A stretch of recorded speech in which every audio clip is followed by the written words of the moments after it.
لو أنزلنا هذا القرآن على جبل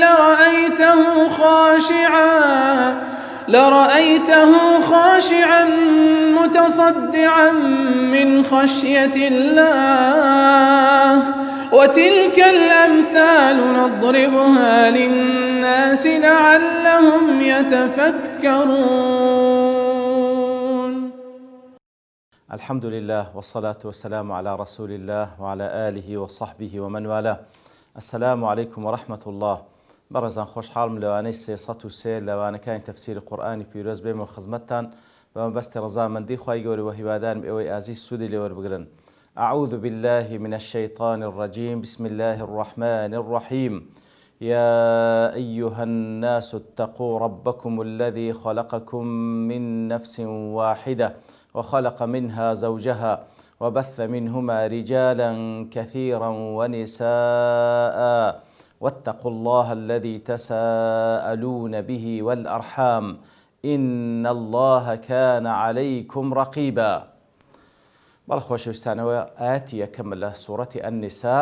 بە پشتیوانی خوای گەورە دەچینە خزمەت ئەو سوورەتە کە دیارە سوورەتی ئەنیسا سوورەتێکی مەدەنیە، چارەم سوورەتە بە تەرتیبی مصحف لە دوای ئەلفاتیحە و ئەلبەقەرە و ئالی عیمران چارەم سوورەتێکی مەدەنیە. کە دەڵێن سوورەتێکی مەدەنیە دیارە مەبەست لە مەدەنی و مەکی ئەوەیە کەوا وەکو فترەی زەمەنی واتە لە پاشی هیجرەتی پێغەمبەر صلى الله عليه وسلم لبو مدينة لدواي أو تاريخ دابزيا. إذا صورته كدلين مدنية لوانيا لمكش دابزي بي كواتا ليرة كدلين مدنية ما بس زيغانية ما بس فترة زمنية كيا كواتا صورتي مدنية صورتي النساء صورتي مدواتا لباشي هجرتي بيغمبر صلى الله عليه وسلم دابزيا وديار زياوز لنوان صورة مكي ومدنية كان كوكو علماء قسان لسر كرديا. صورة مكية كان بعام باز العقيدة دكا كم وباس أحكامي تدابتا لبروي لبيشي هزرة بيغمبر صلى الله عليه وسلم إيتر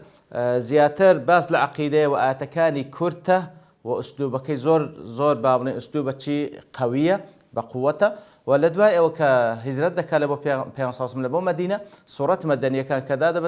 باس لعقيدة دكا وباس لأحكام دكا لبروي اللي وين دري بيان صلى الله عليه وسلم صاحب دولة بيست بأحكام هي اللي تنظيم أموري أو خلقها إيتر صورة مدنية كان أحكام اشتدا زائدا لو عقيدة كواهر عين لصورة مكش لصورة مكية كانش باسكرا وآتكاني مكي قتمان كرتا لآت مدنية كان زياتر دريجة بالنسبة بآت كان صورتي مكي لو يندر قلت ما أسلوبك زور بقوة ليرة أسلوبك سهولتي زياتر بي وديارة بهر حال بعام صورة مدنية كان باس لأحكام كان دكا وليرة صورة النساء باس زياتر باس لأحكام كاني أسرة وخيزان دكا وبابا تايبتيش أو بابا تاني كوا تايبة بآفرتان والتعامل كردن لقل آفرتان وحقوق وواجباتي آفرتان وكو إن شاء الله لخلال سوراتك زياتر لو مرون دبيتو لكم آيات خواهي قور سبحانه وتعالى وكخوين بانو يا أيها الناس خواهي قور بيا أيها الناس ليردا خطاب مان لقل دكا ليرو لسندين زي قايدكا خواهي قور سبحانه وتعالى يا أيها الذين آمنوا يا أيها الناس ديار يا أيها الذين آمنوا كمعلومك خطاب لقل إيمان داران دكا بلم يا أيها الناس خطاب لقل همو خلشي دكا كوش يقلب القكانة كوا پیغمبر صلى الله عليه وسلم لبو همو خلشي هاتيا عرب وعجم لبو همو أديان كاني بيش أخوي هاتيا يهود ونصارى وهروها لبو أني بيدينيشن كوا هز دين يعني مشركين يتر أمتي دعوي پیغمبر صلى الله عليه وسلم تكدو أمتي هي پیغمبر صلى الله عليه وسلم أمتي دعوة أمي إجابة أمي دعوة أويك وهمو خلشي أمي دعوة بيغمبر صلى الله عليه وسلم وتيدعوهم جميعا هميا بانك دكا هميا مشمولا بدعوة كي بيغمبر صلى الله عليه وسلم ببيام كي بيغمبر صلى الله عليه وسلم بلام أمي إجابة أو إيمان دارانا كوا ولامي بيغمبر ددنو صلى الله عليه وسلم إتريا أيها الناس خواهي قورة بو خطاب لقال خلش أي خلشينا ناس ديار وكل أتكان بيشتريش أو كلمة هات كخواي قول بكار ديني والله أعلم لا أنسته هاتر بري أصل لا إنسان أو كوا ديار الناس كومل لخلشي أخذ كوملاني خلشي دقريتوا كوا تاككيان إنسان كان يتر ناس لأنسته والله أعلم وكو زورق لعلماء لغة باز ذكر لأنسته وهاتو خواي قول أو مخلوقي كخلق كده إنسان كخلق كده بطبيعتي خوي اجتماعية حزي لوي كوا لقل خلشي بجينوق بتنها بجيتنا قر كسيكا بي حزي للتنياي بيتن ديارة وكسيكا وكوبلي شازا لنا أو بشريتي كخواي قول خلقي كده. يا أيها الناس أي خلشينا اتقوا ربكم تقواي پروردگار تام بكن تقواي پروردگار تام او پروردگاري كوا خلقي كردينا كرزق تان ددا كبريو تان دبا وانقو ملتشي اون تقواي خواي پروردگار بكن ديار تقواش وكو لسندين تتركوا على بيشتور هاتي باس ما كر كوا سندين تعريفها كورترينيان وجامع ترينيان اوي تقوا بريتيا لا زي ذكرني فرمانكاني خوا سبحانه وتعالى وهروها خو دور خستنوا لو شتاني كخوا قدغي كرديا همو او شتانا كردن ونكردني كردني فرمان كان نكردني قدغ كراو كان بمبست رزامندي خواي قولا تاوكو بت باريزي لعذابي خوا سبحانه وتعالى كالبو سر بيتكاراني آماده كرديا اتقوا ربكم تقواي پروردگار تام بكن او پروردگاري الذي خلقكم من نفس واحدة او پروردگاري انگوي خلق كرديا ليك نفس او پروردگاري انگوي خلق كرديا ليك نفس كأويشان نفسي باب من آدم عليه الصلاة والسلام كواتا وكو پیغمبر صلى الله عليه وسلم دفن كلكم من آدم وآدم خلق من تراب هموتان لآدم خلق كراينا لآدم بپاش كوتينا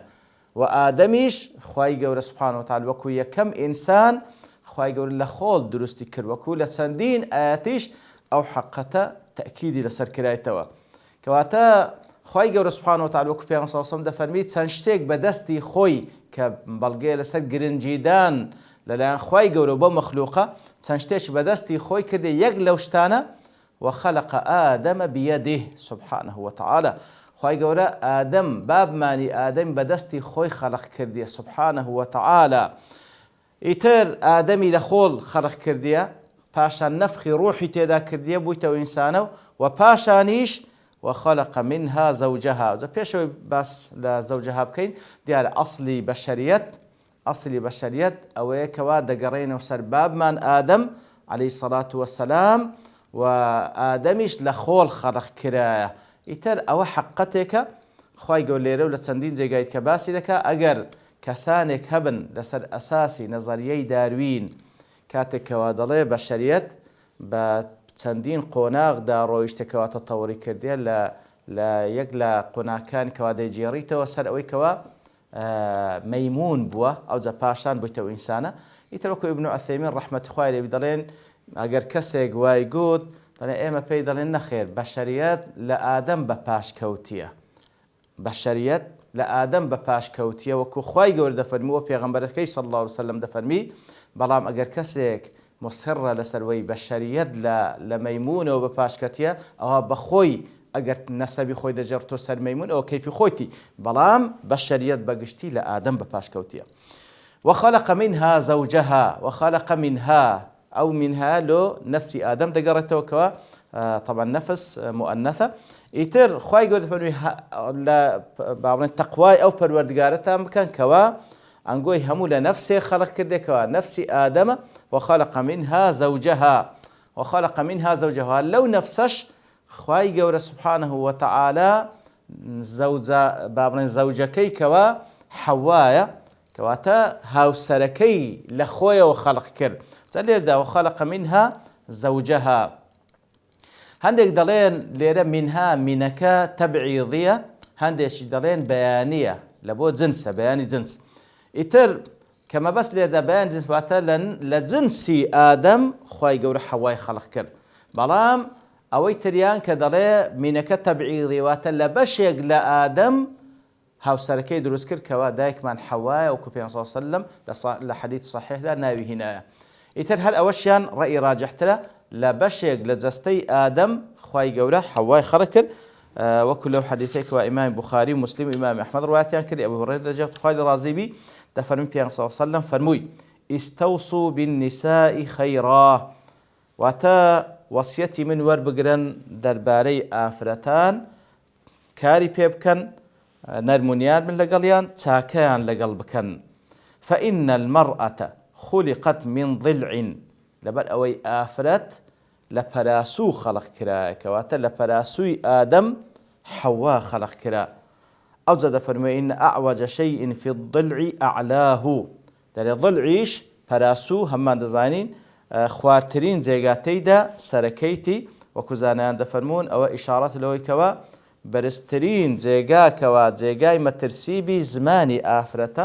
پێویستە ئینسان حسابی لۆ بکە کەواتە ئەگەر لەخوا نەترسێ بەو زمانە لەوانەیە زۆر شت بکە ئەو جا دەفەرمیتن لن تستقيم لك على طريقة واحدة ئیتر ئافرەت خوای گەورە وای خەڵق کردێ کەوا لەسەر یەک بە یەک شێوەی کەوا بتەوێ ڕاست و ڕاست بیتن لەبەرەوەی لە ئەسڵەوە لە پەراسوو دروست کرایە بەو شێوەی نابی فإن استمتعت بها استمتعت بها وفيها عوج ئەگەر دەتوێت بەو شێوەی تەعاملی لەگەڵ بکەوە کە خوای گەورە خەڵقی کردێ ئەوە دەتوانیت تەمەتوعی لەگەڵ بکەوە واتە ژیانیش خۆشی لەسەر ببەی لەگەڵ بەسەر ببەی بەو شێوەی کەوا خوای گەورە خەڵقی کردی وفيها عوج وإن ذهبت تقيمها كسرتها ئەگەر بشتەوێ ڕاستی بکەیەوە بەو شێوەی کە ئەتوو دەتەوێ ئەوە دەیشتێنی لەبەرەوەی پەراسوو خوارە ئەگەر هەر مسخربی لەسەرەوە ڕاست بکەوە دەیشتێنی وكسرها طلاقها شکاندنیش ئەوەیە کەوا تەلاقی بدە واتە کە کەسێکەوە تەعامل لەگەڵ خێزانەکەی دەکات پێویستە ئەوەی لە بەرچاوبی کە خوای گەورە بەو شێوە خەڵقی کردیە وەکو پێغەمبەر دەفەرمی لە پەراسووی بابمان ئادەم خەڵقی کردیە کە لەو پەراسوەش خەڵقی کردیە خوارە ئیتر خوای گەورە وای خەڵق کردێ وەزیفەتەکەی وا پێویست دەکا وەزیفەتەکەی وا پێویست دەکا ئافرەت بەعام کائینێکی عاتیفیە لەبەرەوەی تەعامل لەگەڵ منداڵ دەکا و منداڵی دەبی و ئیتر پێویستە بەو شێوەی تەعامل لەگەڵ بکەی و ئاگار لە زمانی بی لەبەرەوەی وەکو دەفەرمی خوارترین شت لە پەراسوو سەرەکەیتی کەواتە وەکو زانان دەفەرمووەتە زمانی ئاگار لە زمانی بی ئیتر بەو شێوەی تەمەتوعی بەو شێوەی تەعامل کەوا خوا خەڵق کردە تەمەتوعی لەگەڵ دەکەی ژیانش خۆش ڕادەبێت ئەگەر بشتەوێ ڕاستی بکەیەوە بەو شێوەی ئەتوو دەدەوێت ئەوە دەیشتێنی شکاندنیش واتە تەلاقی دێ لە نەتیجەدا ناگەنە هیچ نەتیجەیەک لێیە دیسان دووبارەی دەکات فەستەوسوا بالنساء خەیرا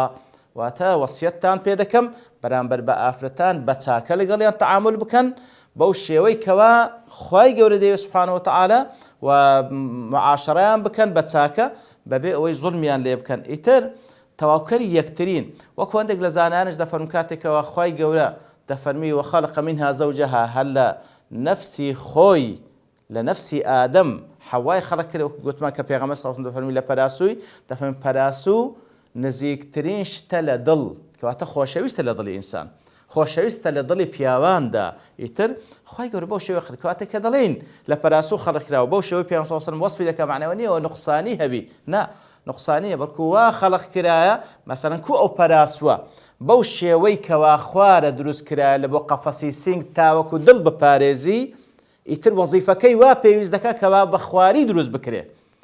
وەکو پەراسوو کە پێویستە ئەگەر ڕازبی ئەو سینگە ناپارێزی ئەو دڵە ناپارێزی کردن ئەو سینگەدا کەواتە بە هەمان شێوە کە خوای گەورە ئەوش خەڵق کرد وەزیفەکەی وا پێویست دەکات ئیتر وەکو ئەو دڵەکەوە پەراسوو دەیپارێزی پێویستە دڵیش بەو شێوە تەعاملی لەگەڵ بکە کە ئەو خوارە وا پێویستی پێ هەیە کەواتە پیاویش وا پێویستی بە ئافرەت هەیە وەکو خەلق کرایە ئەگەر ئەوها تەعاملی لەگەڵ بکە ئەو ژیانش خۆشی لەگەڵ بەسەر دەبا ئەگەر بە میسالیەتێکیش کە بەخۆی تەسەووری دەکا بەو شێوەی 100%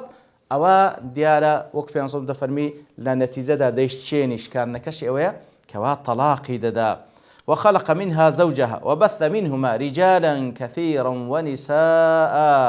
ئەوز دەفەرمی لە نەتیجەی ئەو دووە بابمان ئادەم و دایکمان حەوا وبث منهما لەو دوانە خوای گەورە سوبحانەهو وتەعالە